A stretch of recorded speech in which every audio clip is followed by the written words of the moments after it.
and CEO of Fun Park.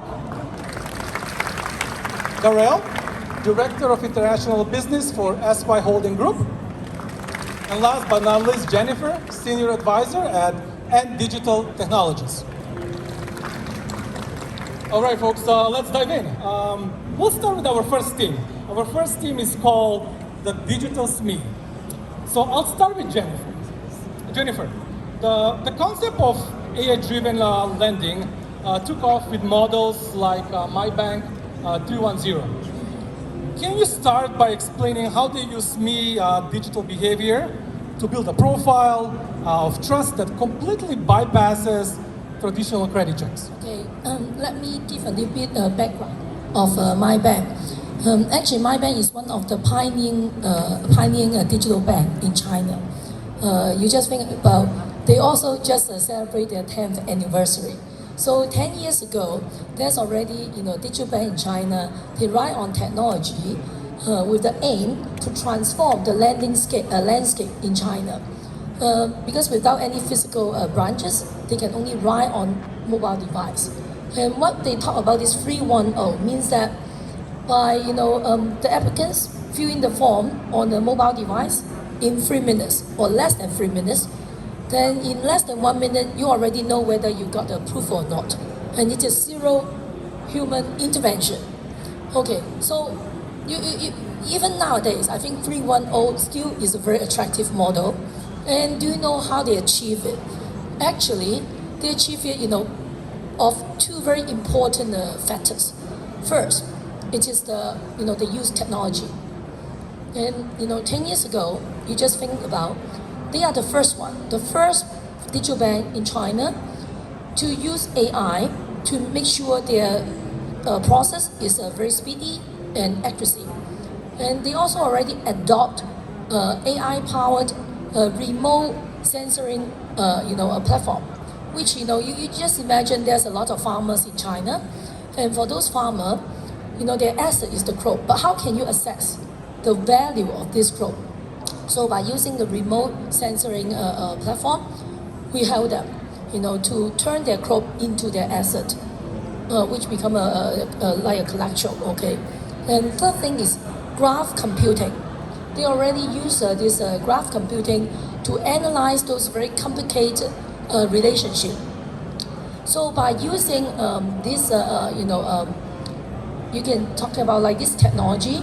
Actually, they also used alternative data, because we also understand for those MSME, it's very difficult. Unlike those big conglomerate or big corporation, it's very difficult for them to share those the normal data. So what end users that probably you heard about the Zhima enterprise credit, which is a credit reference platform, also owned by Ant Group. They actually collect a lot of information. For example, like those business registration information.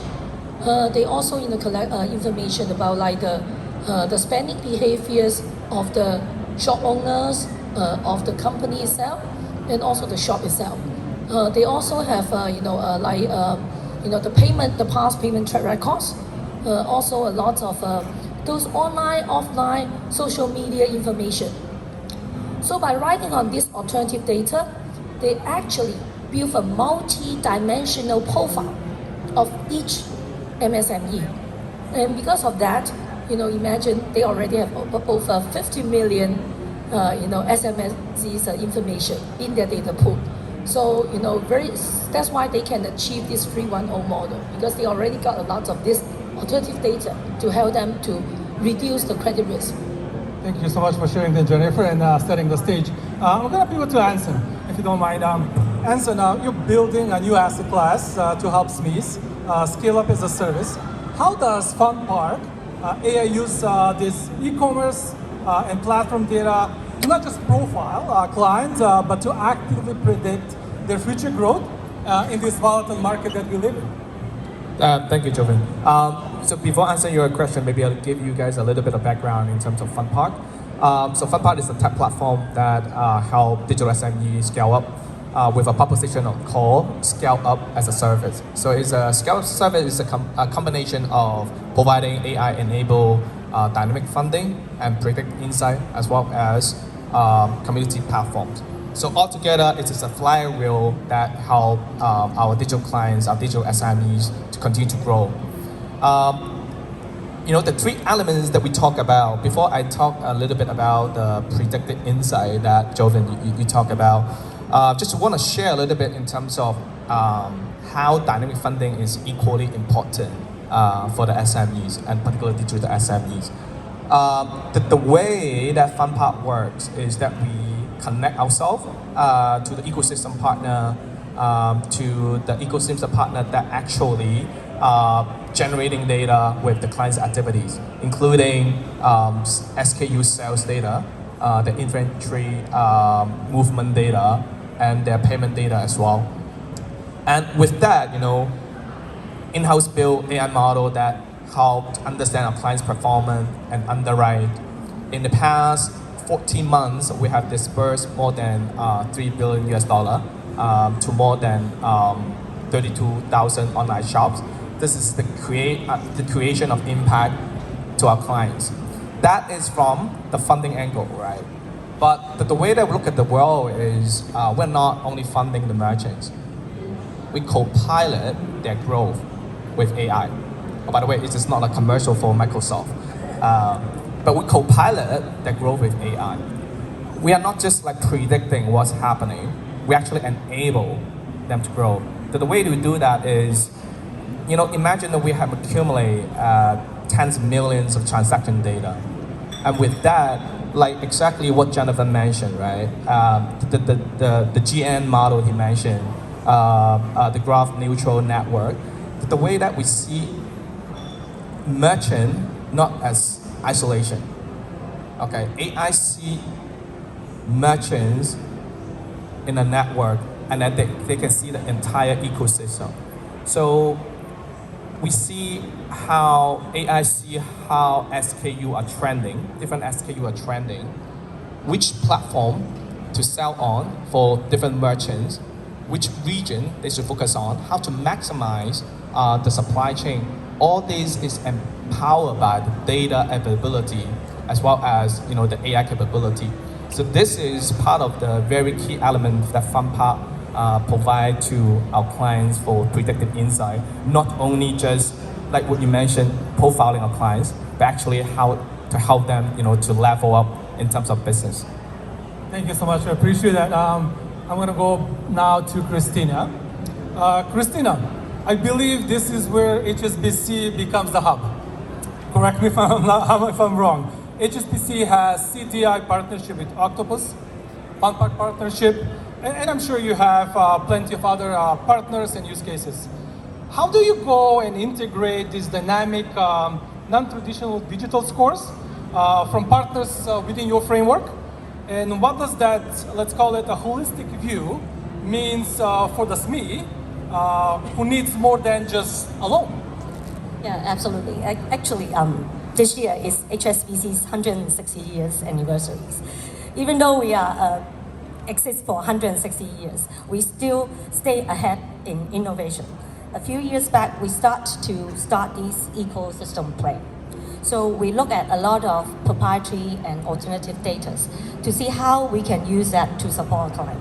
You just mentioned a few examples, like we connect with Octopus through CDI, then we can use point of sales data to generate credit assessment. And we also partner with a lending agent of Amazon.